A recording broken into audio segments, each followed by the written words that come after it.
नमस्कार मंडळी, आज आपण ना वेगळ्या प्रकारे मसाला डोसा बनवतोय. हा डोसा तुम्ही बनवलाय का नाही हे मला कमेंट करून सांगा. तर इथं बॅटर बनवण्यासाठी 3 वाटी तांदूळ आणि पाऊण वाटी डाळ घेतलेली आहे.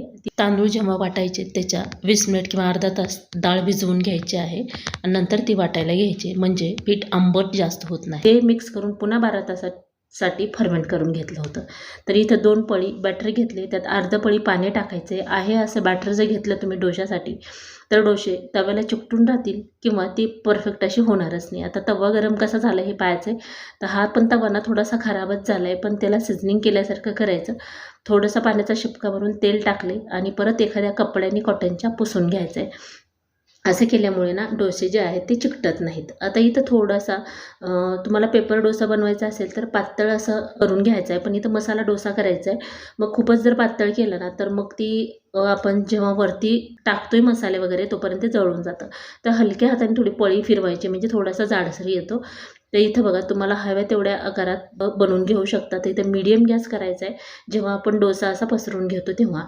म्हणजे काय होतं, तुम्ही हाय फ्लेम केली तर पटकन असा वरती येतो, म्हणजे पसरवता येत नाही. कमी ठेवलं तर मग ती निघत नाही असं. म्हणजे तवा व्यवस्थित गरम करून चर्र असं झालं नाही पाहिजे, तर हलकंसं तवा गरम पाहिजे. व्यवस्थितच असा डोसा पसरवता आला पाहिजे. आता इथं जे आपण समोश्यासोबत किंवा कचोरीसोबत चटणी खातो ती टाकून घेतली पहिल्यांदा. त्याच्यानंतर जे टमाटर केचप आहे ते टाकून घेतले. ते सर्व व्यवस्थित पसरवून घ्यायचं आहे आणि हे पसरवल्यानंतर इथं आपण कांदा, गाजर, टमाटर एकदम छान असं बारीक कट करून घेतलेलं आहे.